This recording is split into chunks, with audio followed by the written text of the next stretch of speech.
what challenges could possibly shake the ancient stones of a medieval convent, a place supposedly devoted to peace and quiet contemplation?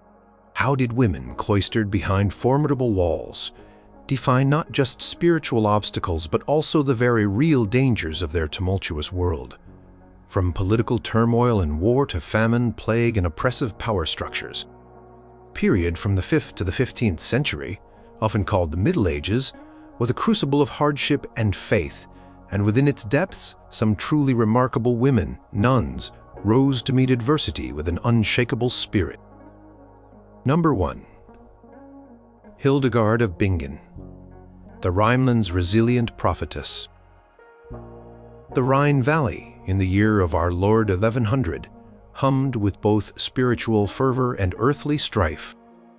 It was here in the heart of what would become Germany that Hildegard of Bingen began her monastic journey.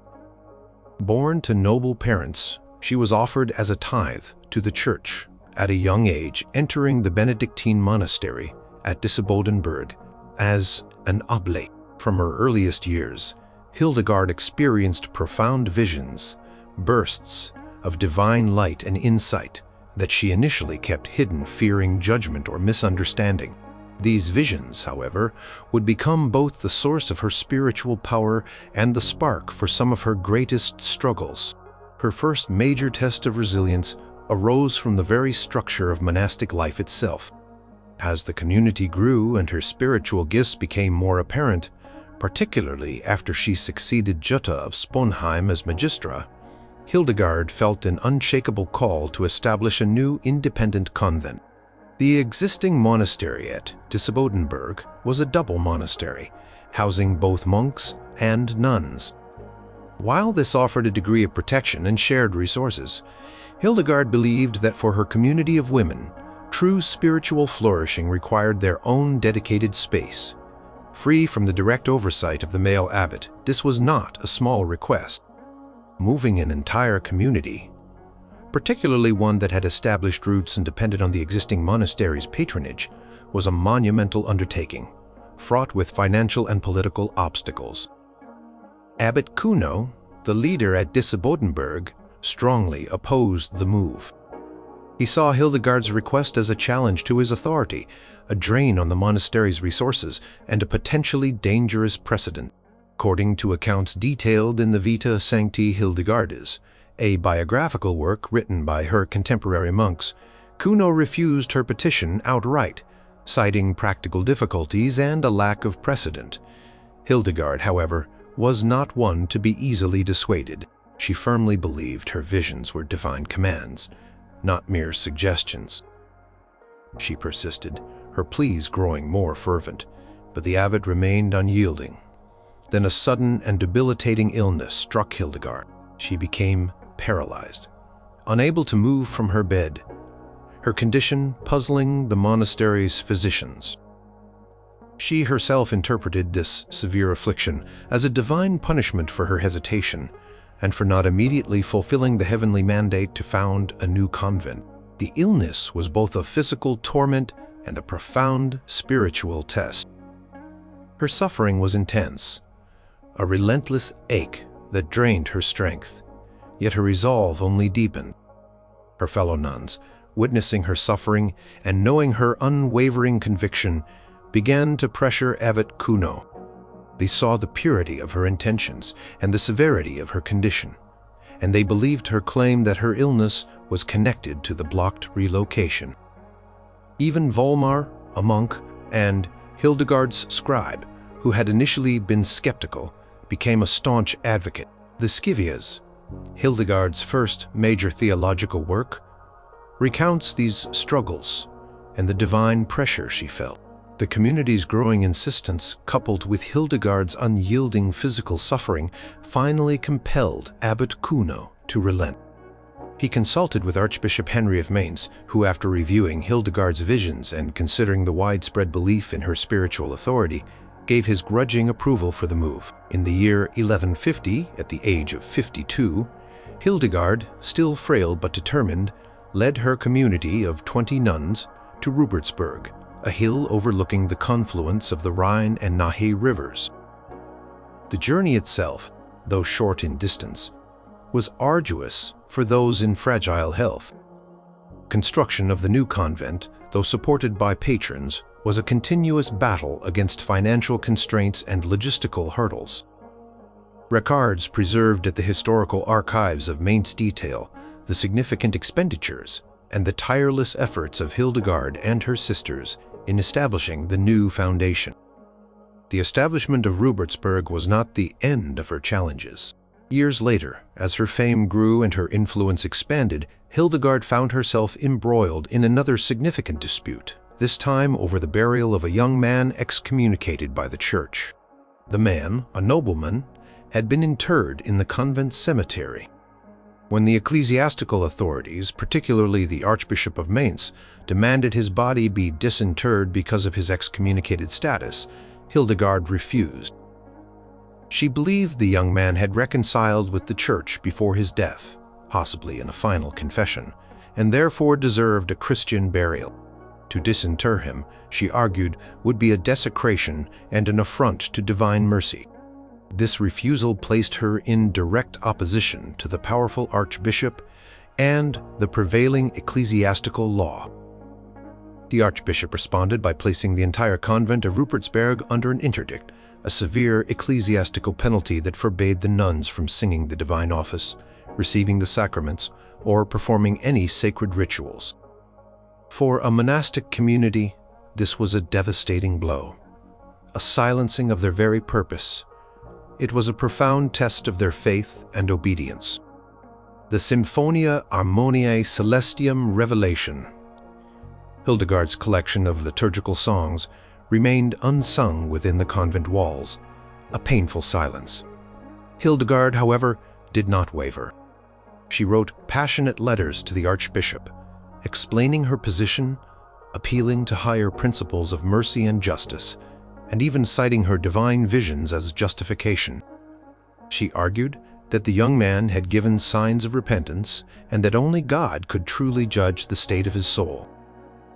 Her letters, copied and circulated among various church dignitaries, demonstrated her keen legal mind and her unyielding spiritual conviction. The pressure on the convent was immense.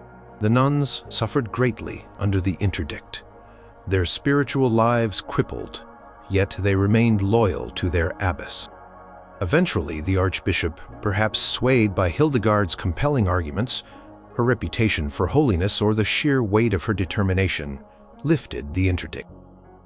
The exact details are recorded in letters exchanged between Hildegard and her ecclesiastical superiors, now preserved in collections of her correspondence. The music returned to Rupertsberg, and the nuns could once again perform their sacred duties. Hildegard's defiance, rooted in her deep faith and moral certainty, had protected her community and asserted a measure of spiritual autonomy. Through physical suffering, institutional conflict, and direct defiance of powerful authorities, Hildegard of Bingen demonstrated an extraordinary resilience, establishing her own spiritual path and defending her community against all odds. Her life stands as a testament to the power of conviction and the unwavering spirit of a woman who dared to follow her inner voice, even when it led her into direct conflict with the world. Number 2. Clare of Assisi, the steadfast guardian of poverty. In the sun-drenched hills of Umbria, around the year 1200, a young noblewoman named Clare Favarone de Offerduccio, known to history as Clare of Assisi, embarked on a path that would challenge the very foundations of medieval monasticism. Her story began with a radical act of faith, inspired by the fervent preaching of Francis of Assisi, who had recently founded his Order of Friars Minor. Clare, at the tender age of 18, secretly left her opulent family home. On Palm Sunday night, she fled to the Porzione Colla Chapel, where Francis awaited her. There, in a symbolic rejection of worldly wealth, she cut off her long, aristocratic hair and exchanged her rich garments for a simple tunic, pledging her life to God in absolute poverty. This act, documented by early Franciscan chronicles such as The life of Saint Clare immediately sparked a fierce backlash from her powerful family, who saw it as a profound dishonor and an embarrassment. Her relatives, infuriated by her renunciation of a politically advantageous marriage and the family's social standing, attempted to forcibly remove her from the small community of Benedictine nuns where Francis had temporarily placed her. They stormed the monastery, determined to drag her back home. Clare, however, clung to the altar, resisting their attempts with a strength that belied her delicate frame. She refused to yield, declaring her unwavering commitment to God.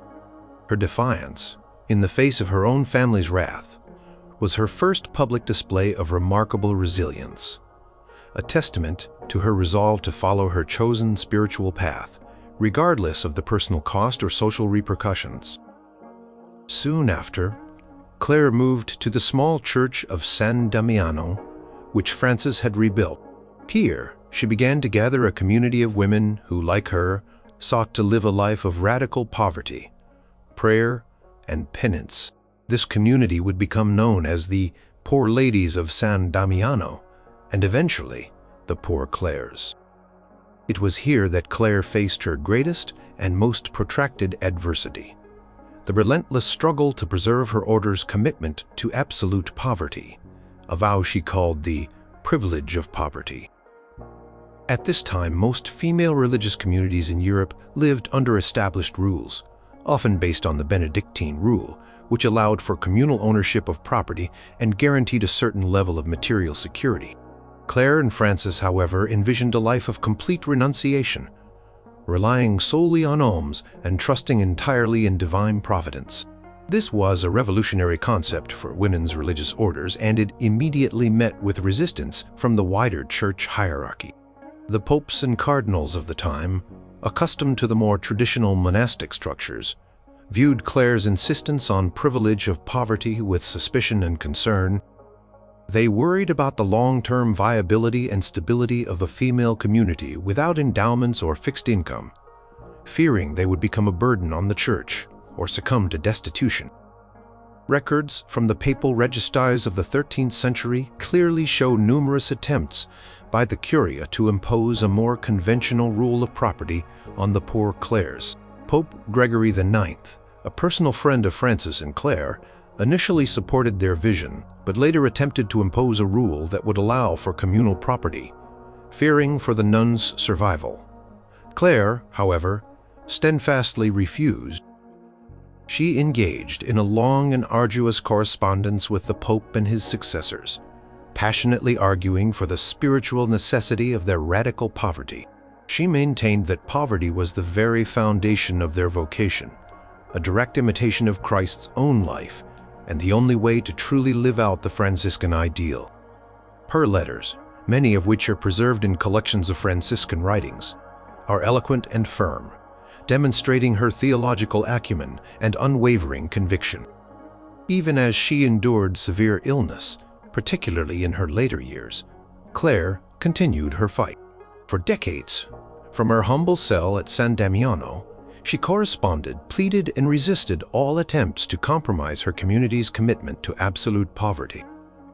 She was frail, often confined to her bed, yet her spirit remained indomitable.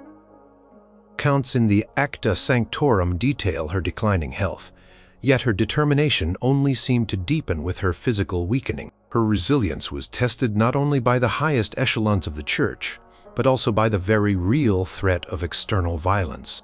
In 1240, the Saracen troops, mercenaries in the service of Emperor Frederick II, were ravaging the Umbrian countryside.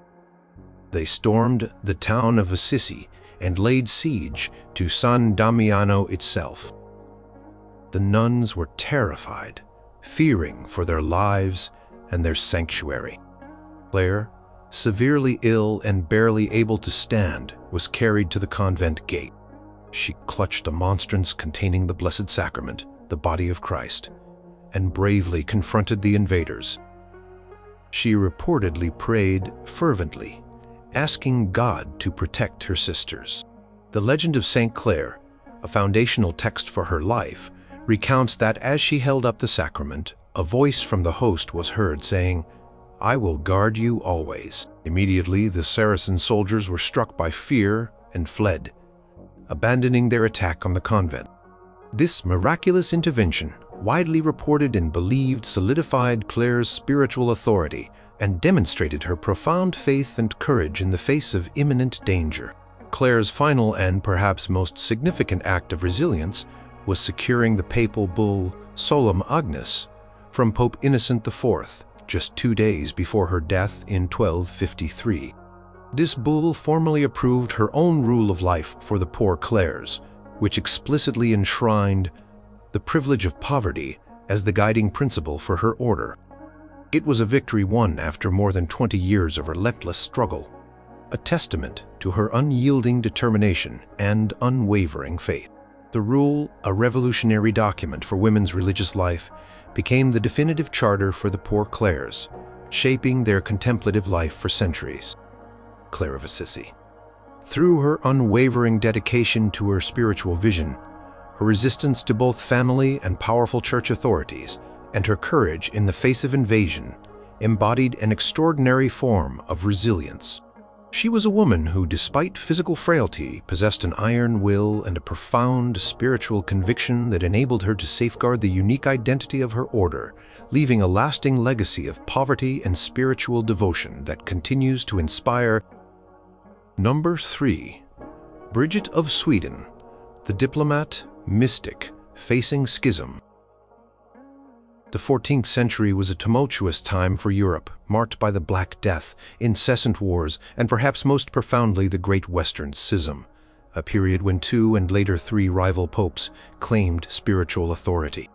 It was into this fractured world that Bridget's daughter, known as Bridget of Sweden, born around 1303, stepped not as a cloistered nun from birth, but as a noblewoman, a wife, a mother of 8, and eventually a powerful mystic and reformer. Her path to monastic life was unconventional, yet her resilience in the face of both personal tragedy and unprecedented church upheaval was extraordinary. Bridget's early life was marked by both privilege and profound spiritual experiences. As a young wife and mother, she was deeply involved in court life, even serving as lady-in-waiting to the Queen of Sweden. Yet, she felt a constant pull towards a more ascetic life. After her husband, Ulf Gudmarsson, died in 1344, Bridget shed her secular life entirely. She became a Franciscan tertiary and began to experience intense, detailed visions, which she dictated to her confessor, Peter Olofsson. These revelations, which became known as the Revelations of Saint Bridget, were not private spiritual meditations, but often contained stern condemnations of corruption within the church and secular rulers, along with specific instructions for reform. It was this divine mandate that propelled her into the public sphere, forcing her to confront powers far greater than any individual. Her first major act of resilience was her decision to travel to Rome in 1349. Pope had been residing in Avignon, France, since 1309, a period known as the Avignon Papacy. Bridget believed, based on her revelations, that it was God's will for the Pope to return to Rome, to restore the Holy See to its rightful place, and to bring peace to a fractured Christendom. This journey, which was meant to be a pilgrimage for the Holy Year but turned into a 24-year stay, was itself an immense undertaking for a woman in her late 40s, unsupported by her family, and with little means. Travel in the 14th century was dangerous, arduous, and slow, particularly across the war-torn Italian peninsula. The life of Saint Bridget, by her confessors, records the many physical hardships and dangers she faced on her journey. Upon arrival in Rome, Bridget found the city in a state of disrepair. Spiritually and physically, the papal absence had left the city neglected.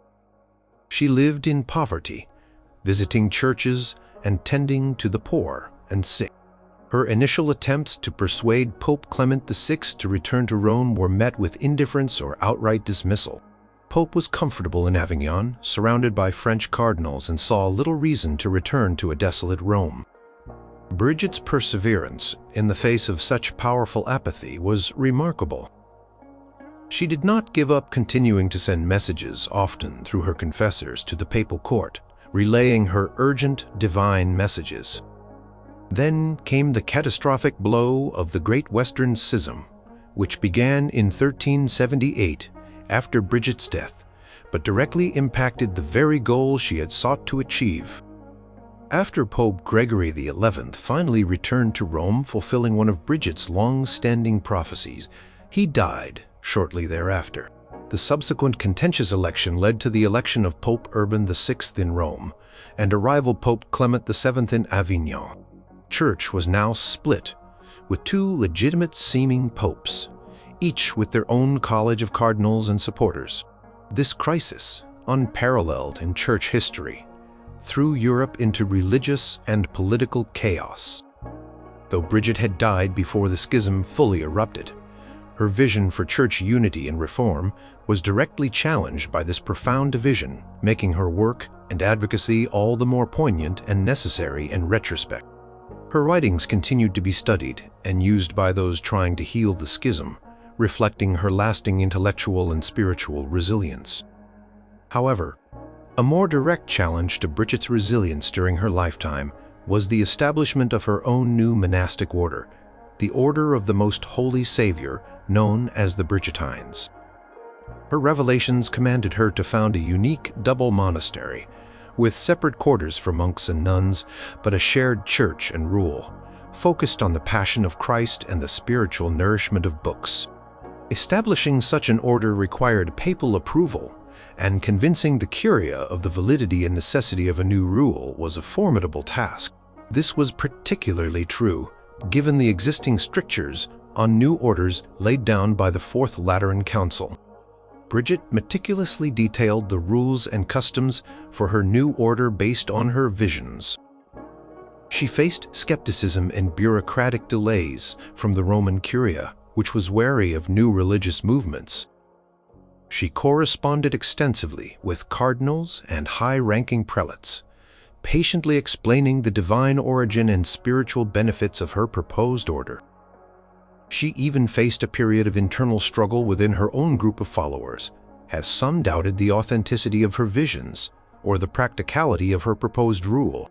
Records from the archives of the Vatican show the protracted negotiations and debates that occurred before the final approval.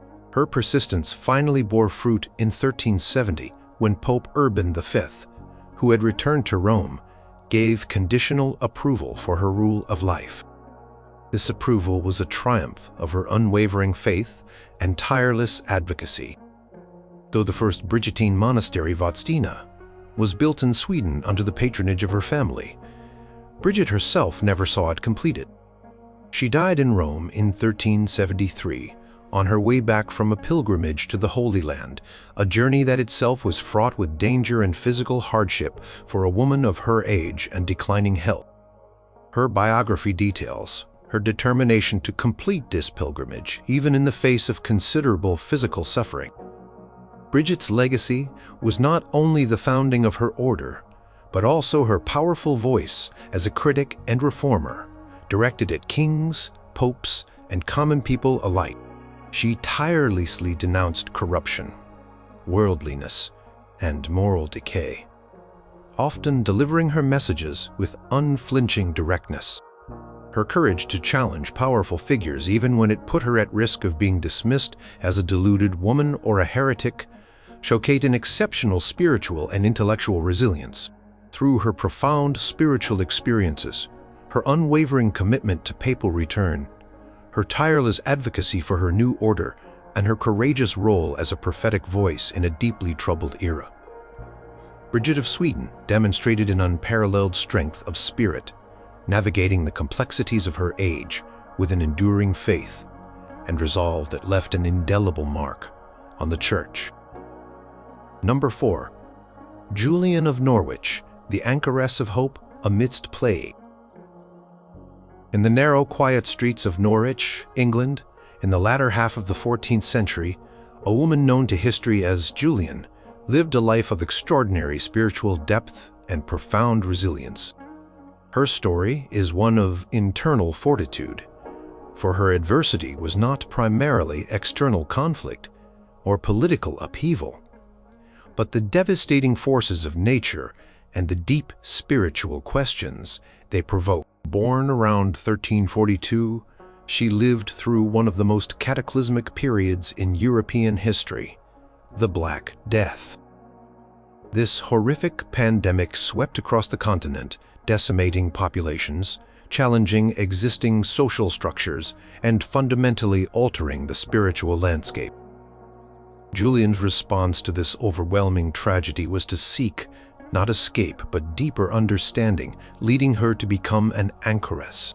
An anchoress was a solitary religious woman, voluntarily enclosed in a small cell typically attached to a church wall. This cell had a window looking into the church for spiritual communion, and another opening to the outside world for receiving food and communicating with visitors. It was a life of extreme asceticism and isolation, a physical enclosure that mirrored a spiritual commitment to constant prayer and contemplation. Julian's decision to embrace this life, likely after surviving the plague herself or witnessing its devastation firsthand, was a testament to her profound spiritual calling.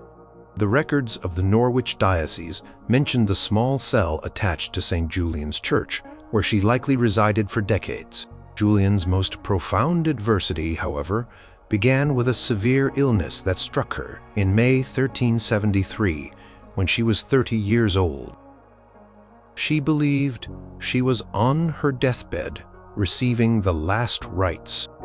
It was during this near-death experience that she received a series of 15 visions, or showings, over a period of several hours. These visions were vivid and intense, focusing on the passion of Christ and the nature of divine love. The physical suffering of her illness was inextricably linked to the spiritual insight she received, a crucible in which her understanding of God's compassion was forged.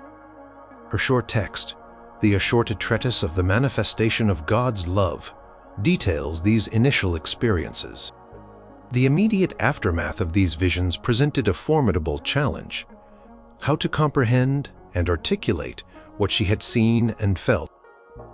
The showings were deeply comforting, but also raised complex theological questions, particularly concerning suffering, sin, and the nature of hell in a world defined by a loving God. Living in an age where the plague had instilled a profound sense of divine wrath and retribution, Julian's visions of God's boundless love and mercy were strikingly countercultural. Her internal struggle to reconcile these profound spiritual insights with the harsh realities of a plague-ridden world, where death was omnipresent and suffering rampant, was a significant test of her intellectual and spiritual resilience. For years after her initial experience, Julian wrestled with the meaning of her visions. She did not immediately publish her reflections. Rather, she spent decades in prayer and contemplation, deepening her understanding. This long period of solitary reflection, detailed in her later work, demonstrates an extraordinary commitment to intellectual and spiritual rigor. She sought not just to record her visions, but to understand them fully, to plumb their depths. The A Revelation of Love, or long text of her showings, written perhaps 20 years after the initial experience, is a testament to this sustained intellectual and spiritual labor. It is a work of theological genius, born from years of quiet, persistent meditation within the confines of her cell. Another significant challenge was the sheer isolation of her chosen life. While chosen, the life of an anchoress still demanded immense mental and emotional resilience. She was dependent on others for her basic needs, and her only direct human contact was through the small window where she would offer spiritual counsel to visitors. This constant engagement with the suffering and doubts of others while maintaining her own spiritual focus required immense strength. The nature of her solitude meant she had to confront her own thoughts and fears without distraction, a feat of self-discipline and mental endurance that few could sustain. Records from the city of Norwich show various charitable donations made to the anchoress at St. Julian's, indicating her consistent presence and reliance on community support. Furthermore, her unique theological insights, particularly her emphasis on God's motherhood, He is our mother, and her assertion that all shall be well, and all shall be well, and all manner of things shall be well, in a world steeped in fear and dogma, were potentially radical. While not explicitly persecuted, the very act of articulating such comforting and universal love in the face of prevalent doctrines of judgment and punishment required intellectual courage. She had to ensure her writings were in alignment with church teaching, yet she pushed the boundaries of expression to convey the depth of God's mercy as revealed to her. This delicate balance, evident in her carefully worded theological explanations, speaks to her intellectual resilience and her commitment to sharing her written message while remaining within accepted orthodoxy. Julian's writings reveal a woman who faced the existential anxieties of her age head-on, not by fleeing from them, but by delving into the mystery of divine love amidst profound suffering. Her resilience was not about physical struggle or grand public defiance, but about the quiet, unwavering commitment to truth and hope in the face of overwhelming despair. She embodied an enduring intellectual and spiritual strength, offering a message of radical hope from the depths of her solitary enclosure, a beacon of light in one of history's darkest periods. Her profound and comforting vision, articulated with such clarity and intellectual depth, continues to resonate centuries later, a testament to the power of one woman's sustained contemplation and faith amidst adversity. Number 5. Catherine of Siena, the papal peacemaker of the people. The 14th century, a crucible of plague, political turmoil, and the unsettling Avignon papacy, found a fierce and fearless advocate in Catherine Benincasa, known to history as Catherine of Siena. Born in 1347 into a large, ordinary family in Siena, Italy, she was not a cloistered nun in the traditional sense, but a lay Dominican tertiary, living at home but committed to a rigorous spiritual discipline and active public ministry. Her life was a whirlwind of relentless activity, direct confrontation, and unwavering dedication, making her one of the most resilient women of her age. Her greatest adversity stemmed from the deeply fractured state of the Church and the political chaos of Italy, which she sought to mend through sheer force of will and spiritual conviction.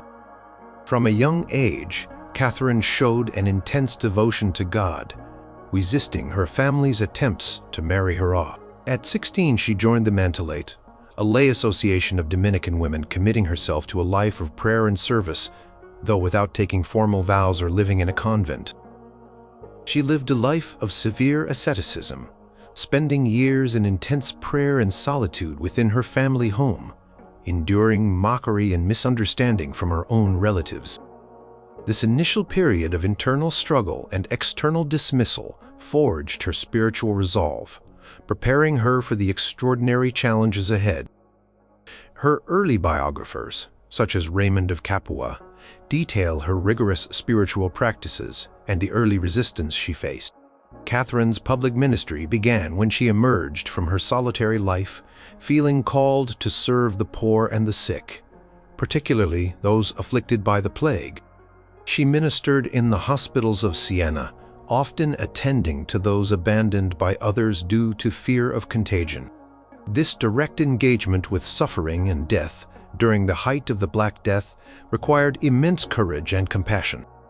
She witnessed the horrors of the plague firsthand, but rather than succumb to despair or fear, she immersed herself in acts of mercy, providing both physical care and spiritual solace.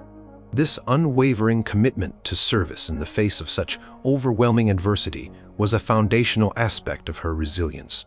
Her most significant adversity, however, was the profound crisis of the Avignon papacy and the subsequent Great Western Schism. For decades, the popes had resided in Avignon, under the strong influence of the French monarchy, leading to widespread dissatisfaction and a perceived spiritual decline in Rome. Catherine, driven by her divine revelations and a fierce love for the Church, became convinced that the Pope must return to Rome. This was a radical proposition challenging the established political and ecclesiastical order. She corresponded extensively with Pope Gregory XI, sending him impassioned letters urging his return. Her letters, preserved in the extensive collection of her correspondence, are remarkable for their directness, intellectual acuity, and spiritual authority. Her appeals, however, were not mere written words. She traveled extensively across Italy, often on foot, mediating conflicts between warring Italian city-states and preaching tirelessly for peace and unity. She confronted powerful political figures, often facing suspicion, hostility, and even threats to her life. Records from the various Italian cities she visited detail her fervent appeals for peace and her diplomatic efforts. Her journey to Avignon in 1376 to personally persuade Pope Gregory XI was a monumental undertaking. Travel was dangerous, and as an unlettered woman she faced immense prejudice and skepticism from the sophisticated papal court. In Avignon, she directly confronted Pope Gregory XI, speaking with astonishing frankness, often relaying her perceived divine mandates. She faced a papal court filled with cardinals resistant to leaving the comforts of Avignon. The weight of centuries of precedent and the political complexities of the time were arrayed against her. Yet, Catherine persisted, her arguments combining spiritual fervor with astute political reasoning. Her compelling personality and her reputation for holiness gradually swayed the hesitant pope. In 1377, Pope Gregory XI finally made the historic decision to return to Rome, a triumph largely attributed to Catherine's relentless advocacy. This was a monumental victory of her resilience, demonstrating her extraordinary capacity to influence the highest echelons of power through conviction and courage. However, no sooner had the Pope returned than a new crisis erupted. Gregory XI died shortly after returning to Rome, and the subsequent papal election led to the Great Western Schism, with two rival popes claiming legitimacy, Urban VI in Rome and Clement VII in Avignon. This catastrophic division plunged the Church into unprecedented chaos, tearing apart communities and nations. For Catherine, who had tirelessly worked for unity and the Pope's return, this was a devastating blow, a profound spiritual and emotional trial. Despite her despair, Catherine did not abandon her mission. She rallied wholeheartedly behind Pope Urban VI, believing him to be the legitimate pope. She wrote hundreds of letters to kings, queens, cardinals, and common people across Europe, tirelessly advocating for Urban VI and pleading for an end to the schism. She even traveled to Rome herself, at Urban's request, to be closer to the center of the crisis. Her letters from this period, filled with urgent calls for unity, reveal her enduring commitment to the Church despite its profound internal rupture. She faced severe physical suffering in her final years, exacerbated by her extreme asceticism and relentless activity, yet her spirit remained undimmed. Catherine's resilience was rooted in her absolute faith and her unshakable conviction that God desired unity and peace for His Church. She confronted not only the immense political and religious forces of her time, but also the very real threat of personal exhaustion and spiritual desolation. Through her tireless advocacy for the return of the papacy, her diplomatic efforts to heal political divides, and her unwavering support for a unified church during the schism, Catherine of Siena stands as a towering example of a woman who overcame monumental adversity through sheer spiritual force, leaving an indelible mark on the history of the Church and Europe. Number 6. Roswitha of Gandersheim, the poetic defender of learning. In the Saxony region of Germany during the 10th century, a period often mischaracterized as the Dark Ages, a beacon of intellectual brilliance shone forth from the Benedictine Abbey of Gandersheim. Her name was Roswitha, born around 935, and she is recognized as the earliest known female dramatist in the West.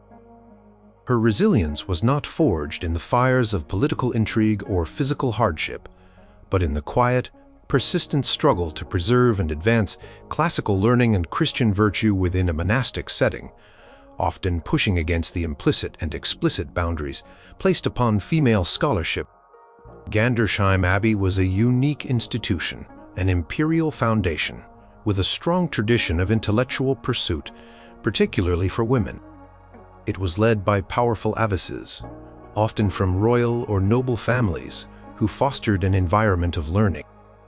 Roswitha entered this abbey as a young woman, likely from a Saxon noble family, and was fortunate to receive an exceptional education.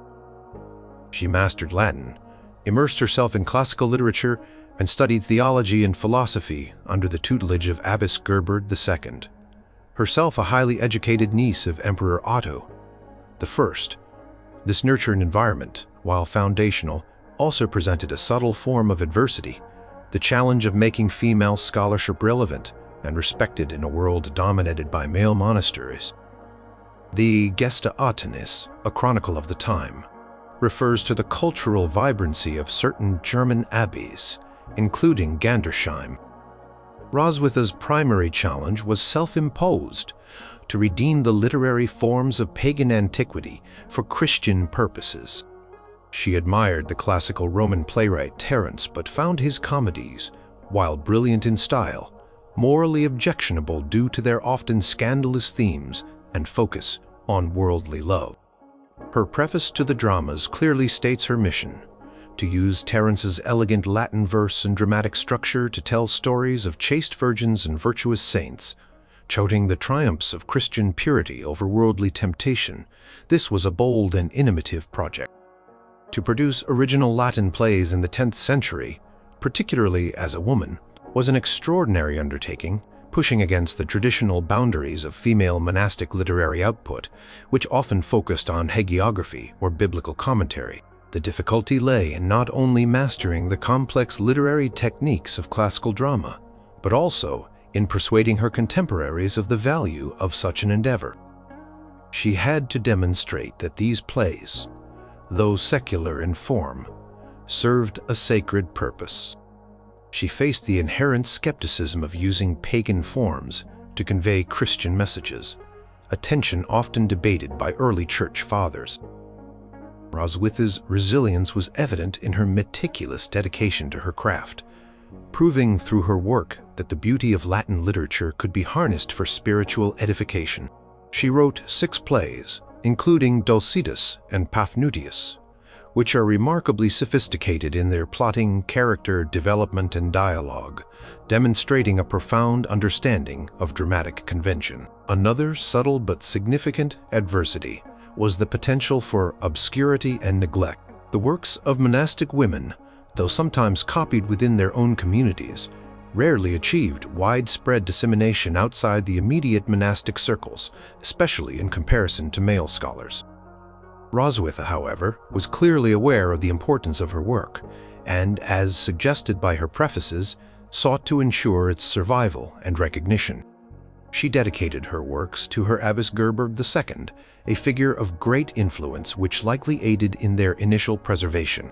Her literary output also included historical poems, such as Gesta Atonis, a eulogistic history of the Attonian dynasty, and Primordia Conobi Gandishmensis, a history of her own convent. These works further showcase her intellectual breadth and commitment to documenting and celebrating her culture and community. The fact that her works survived, rediscovered centuries later in the 15th century by Conrad Keltis, a German humanist, is a testament to the quality and enduring appeal of her writing, but also to the care taken by her community to preserve her legacy.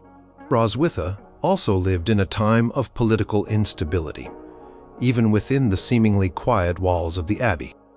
Gandersheim was an imperial foundation, and its abbesses, Roswitha included, were deeply entangled in the political landscape of the Attonian Empire.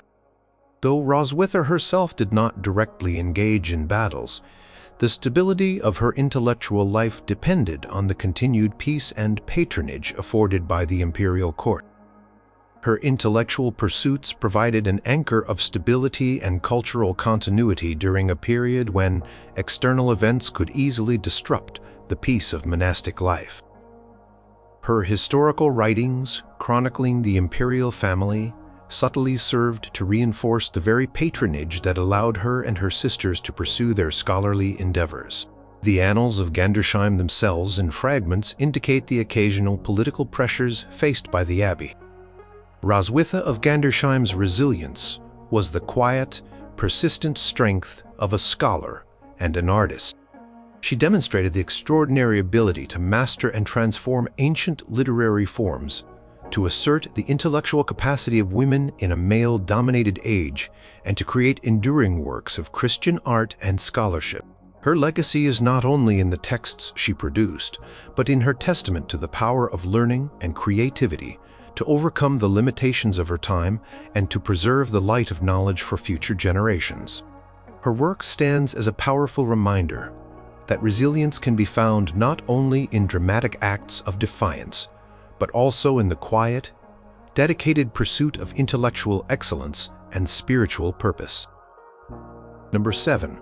Heloise, the scholar abbess, forging a new path. The early 12th century, a period of intellectual ferment and passionate theological debate, saw the rise of one of history's most compelling and tragic figures, Heloise. Born around 1090 near Paris, her intellect was so formidable that she became renowned in scholarly circles, even as a young woman. Her infamous, yet deeply influential relationship with Peter Abelard, the brilliant but controversial philosopher and theologian, cast a long shadow over her life. But it was her subsequent resilience as an abbess and scholar that truly defines her. Her adversity was multi-layered: profound personal trauma, forced monasticism, and the challenge of leading a community of women in a male-dominated religious landscape. Heloise's intellectual gifts were recognized early. She mastered Latin, Greek, and Hebrew, an extraordinary accomplishment for any person, let alone a woman in her era. She pursued knowledge with an insatiable hunger, engaging with complex philosophical and theological texts. Her life took a dramatic turn when she became the pupil, and then secretly the lover and wife, of Peter Abelard. Tragic consequences of this affair, including the birth of their son Astrolabe and Abelard's brutal castration at the hands of Heloise's vengeful uncle, are well documented in Abelard's Historia Calamitatum, or Story of My Misfortunes. This personal catastrophe, filled with humiliation, pain, and the shattering of her dreams, forced Heloise into monastic life. She took the veil at Argenteuil, not entirely of her own free will, but compelled by circumstances and pressure from her family. This was her immediate, overwhelming adversity, a life chosen for her, not by her.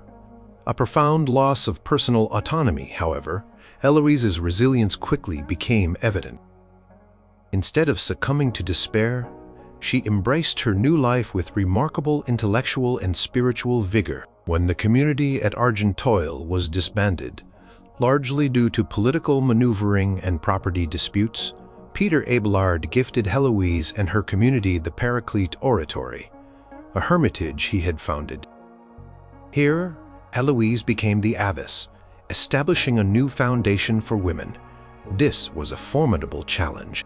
She had to build a community from the ground up, develop a new rule of life, manage financial affairs, and secure the stability of her sisters. Chronicles of the period, though often focused on Abelard, implicitly acknowledge the administrative acumen required to establish and sustain a new monastic house. Heloise's most profound demonstration of resilience as an abbess was her commitment to intellectual pursuits and her unique approach to monastic governance. She drew up a rule for the Paraclete that was remarkably progressive for its time, focusing not just on asceticism, but also on intellectual development and the spiritual flourishing of her sisters. Her rule, influenced by Benedict, but also infused with her own insights, emphasized education, the importance of reading, and a deep understanding of Scripture. She ensured that her nuns were highly educated, transforming the Paraclete into a renowned center of female scholarship. This was a direct challenge to the prevailing notion that women's monasticism should primarily focus on simple devotion and manual labor. She proved that a contemplative life could be rigorously intellectual. Her enduring relationship with Abelard, particularly their famous correspondence written years after their separation, reveals another layer of her resilience. These letters are not merely personal confessions, they are profound theological and philosophical treatises. Heloise challenged Abelard's views on sin, marriage, and the nature of monastic vows with an intellectual rigor that matched his own. Her arguments were eloquent, logical, and deeply reflective, demonstrating that despite her circumstances, her mind remained exceptionally sharp and unyielding. She argued passionately for the ethical superiority of love over obligation in some instances, a highly subversive idea for her time. These letters, widely studied today, stand as a testament to her intellectual courage and her refusal to be silenced or intellectually diminished by her past traumas. Heloise also faced the constant pressure of external forces. The church hierarchy, while generally supportive of new foundations, would have scrutinized the Paraclete closely, particularly given Heloise's controversial past and her connection to the often condemned Abelard. She had to navigate the complexities of monastic politics, securing land and patronage while maintaining the spiritual integrity of her community. She successfully built the Paraclete into a thriving and respected abbey, a testament to her administrative skills and her ability to gain the trust and support of both ecclesiastical and secular authorities. Her success in making the Paraclete a center of learning for women was a silent but powerful statement against the prevailing limitations placed on female intellectual endeavors. Heloise lived until 1164, leading the Paraclete for over 30 years. Her life was a journey from personal tragedy to profound intellectual and spiritual leadership. Her resilience was evident in her capacity to transform personal devastation into a productive and influential life, to create a haven of learning for women, and to continue to engage with complex intellectual ideas, even in the face of immense personal and social adversity.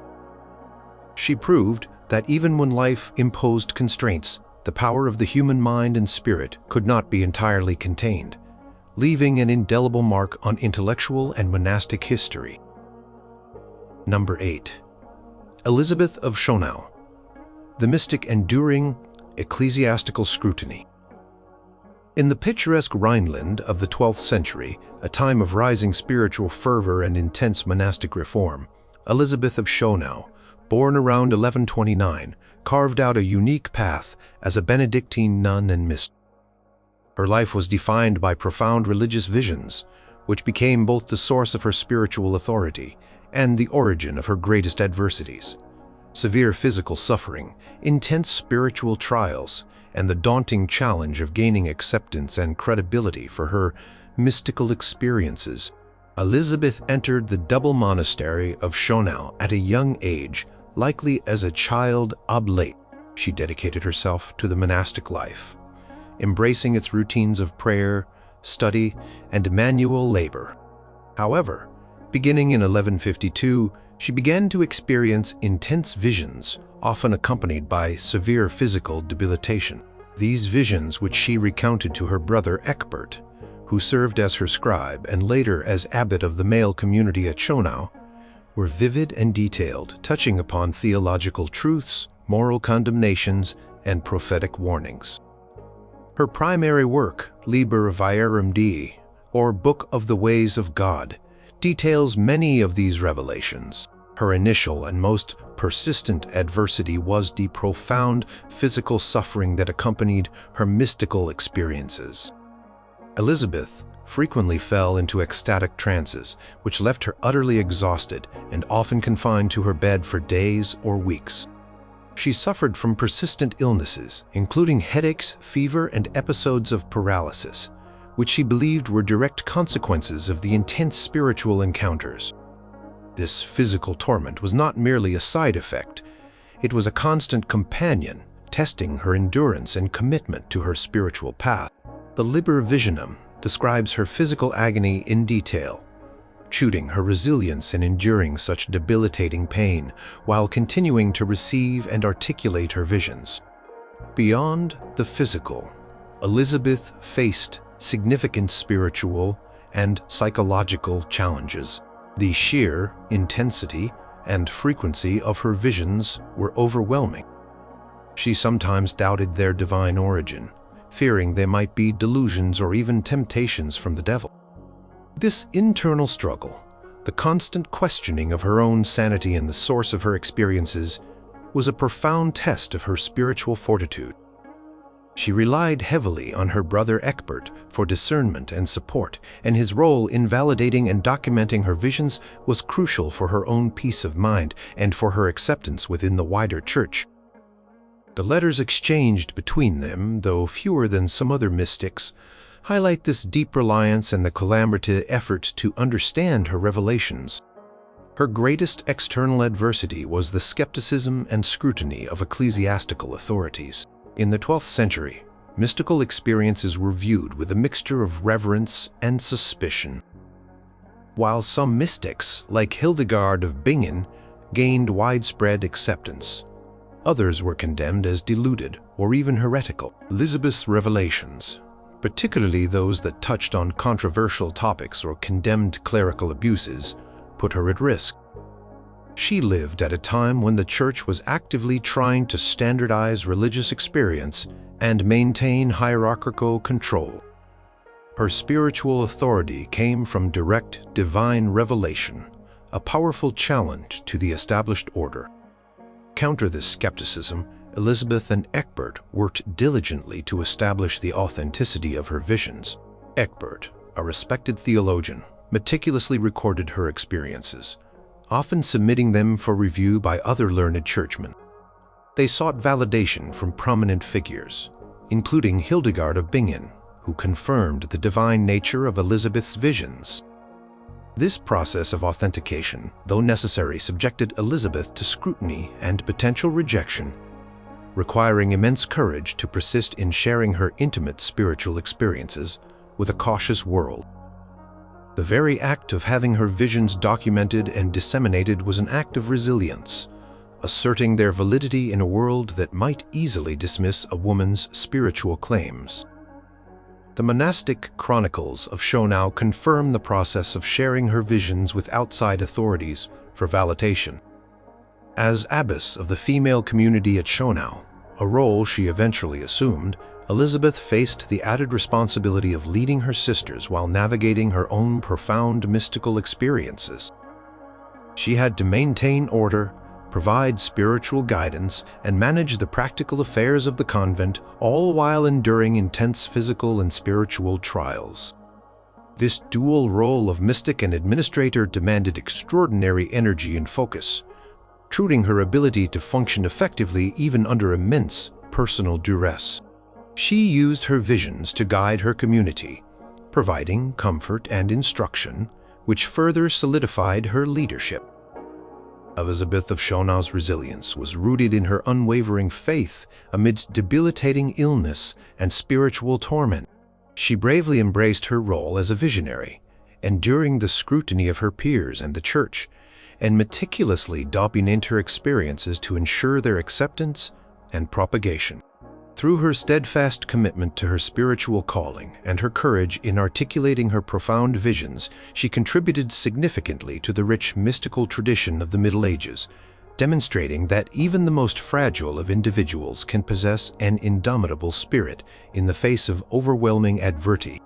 Her legacy is one of unwavering spiritual conviction and the quiet strength to bear profound inner and outer challenges. Number 9. Christina of Marquiat, the unyielding vow of purity. The verdant English landscape of the early 12th century was the setting for the extraordinary tale of Christina of Marquiat, a woman whose life was a dramatic testament to an unyielding will and an unwavering commitment to her spiritual vow. Born around 1096 into a wealthy Anglo-Saxon family in Huntingdon, Her early life was marked by a series of events that forced her to become a fugitive, a recluse, and ultimately an abbess, all in defense of her profound vow of virginity. Her primary adversity was the relentless pressure from her own family and society to abandon her spiritual calling for a worldly marriage. From a young age, Christina was drawn to a life of religious devotion. During a visit to her uncle's home, she made a private vow of perpetual virginity to God. This secret promise, recounted in her unique biography, The Life of Christina of Markiate, became the cornerstone of her identity and the source of her profound struggle. Unbeknownst to her, her parents had arranged a marriage for her with Ranulph Flambard, a prominent and wealthy Norman nobleman. Marriage was often a political and economic alliance in medieval society, and Christina's parents saw it as a means to secure their family's wealth and status. When her parents informed her of the impending marriage, Christina vehemently refused, revealing her vow of virginity. This rejection plunged her into a bitter and protracted conflict with her family, who were incensed by her defiance. They saw her vow as an act of insubordination and an affront to their honor, as well as a squandering of a lucrative social opportunity. This was her first major test of resilience, standing firm against the immense pressure and emotional manipulation of her own family. The very people who were supposed to protect and nurture her, her parents resorted to increasingly coercive tactics. They locked her away, beat her, deprived her of food, and subjected her to constant harassment. Her mother, particularly, was relentless in her efforts to break Christina's will. They even tried to force her to marry by physically dragging her to the wedding ceremony. Christina's resistance was unyielding. She feigned illness and refused to cooperate, demonstrating an astonishing fortitude in the face of physical and psychological torment. Her biographer meticulously details these harrowing episodes, emphasizing Christina's unwavering resolve. Desperate to escape the forced marriage, Christina resorted to extreme measures. She fled her home multiple times, seeking refuge with sympathetic clergy or hermits. She faced constant threats of recapture by her family, who pursued her relentlessly, even hiring agents to track her down. At one point, she was forced to hide in a small cell resembling an anchoress's enclosure to escape her pursuers, remaining there for days, sometimes without food or water. The risk of being forcibly returned to her family and subjected to the marriage was ever present, a constant source of fear and anxiety.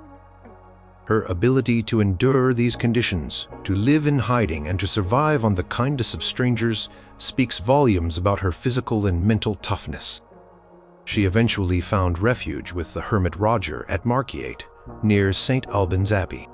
Here she lived in profound concealment, sometimes even dressed as a man or hidden in a small secret chamber to avoid detection. For years, she lived a life of extreme austerity and spiritual rigor, constantly aware of the danger that loomed. This period of clandestine existence, where her very life and vow depended on absolute secrecy and the loyalty of a few trusted allies, tested her resilience to its absolute limits. The Life of Christina of Markiate vividly describes her harrowing escapes and long periods of hiding. Her struggle was not just against her family, but also against the ecclesiastical authorities who, initially, were either unwilling or unable to intervene on her behalf or even sided with her powerful family. Local bishops and abbots were often caught in the political web, hesitant to alienate a wealthy nobleman like Ranulph Flambard or a powerful local family. Christina had to seek justice and protection from higher authorities, even appealing to the Archbishop of Canterbury, who eventually intervened to annul the forced marriage. This lengthy legal battle, navigating the complex and often corrupt church courts, required immense patience and courage for a woman with little formal power or influence. Finally, after years of struggle, Christina's persistence paid off. Her forced marriage was annulled, and she was able to fully commit to her chosen religious life. She joined the community of female recluses at Markiate, eventually becoming its prioress. Under her leadership, the community flourished, evolving into a legitimate Benedictine priory for women. She gained the respect and patronage of influential figures, including Geoffrey de Gorham, the Abbot of St. Albans, and even King Stephen, who provided funding for her community. Her triumph over such overwhelming personal and social adversity transformed her into a revered spiritual leader and a symbol of female religious autonomy. The charters of St. Albans Abbey confirmed donations to the community at Margate under her leadership. Christina of Margate's story is a compelling example of unwavering resilience in the face of profound personal and societal pressures. She endured physical abuse, social ostracization, and years of living as a fugitive, all to defend a sacred vow. Her steadfast refusal to compromise her spiritual commitment, even when her very life was at risk, forged her into a powerful abbess who not only secured her own religious freedom but also established a thriving spiritual community for other women. Her life stands as a testament to the unyielding strength of faith and personal conviction. Number 10. Matilda of Hackborn, the visionary enduring internal strife. In the late 13th century, within the Cistercian monastery of Helfta in Saxony, a vibrant intellectual and spiritual community flourished, producing some of the most profound mystical texts of the Middle Ages. Among its luminaries was Matilda of Hackborn, born around 1241, known for her extraordinary visions and her deep devotion to the Sacred Heart of Jesus. While not facing the same external perils as some of her contemporaries, Matilda's resilience was forged in the quiet crucible of chronic illness and, perhaps more significantly, the internal struggles and spiritual challenges within her own esteemed monastic community. Matilda entered the monastery of Helfta at a young age, possibly as early as 7 years old, joining her older sister Gertrude, who was already a nun there. Helfta was not an ordinary convent. It was a beacon of intellectual and spiritual life, known for its emphasis on mystical contemplation and scholarly pursuits, attracting women of great talent. Matilda quickly distinguished herself, not only for her holiness, but also for her exceptional voice, earning her the affectionate title, Nightingale of Christ. She became the choir mistress, responsible for teaching the nuns to sing the divine office, a role that required both musical talent and spiritual depth. The Liber Specias Gratiae, or Book of Special Grace, written by her fellow nuns, details her life and visions. Her primary personal adversity was a prolonged period of severe and debilitating illness that lasted for the greater part of her adult life. From her early 30s until her death in 1298, Matilda suffered from various ailments, including swelling, pain, and great physical weakness. This chronic illness was not just a physical burden. It was a constant test of her spiritual fortitude. As choir mistress, her beautiful voice, so central to her identity and ministry, was often affected by her illness, forcing her to rely on her sisters to perform her duties. This personal suffering was meticulously documented by Gertrude the Great and another nun who compiled her visions, portraying her struggle to maintain spiritual focus and devotion amidst constant physical pain.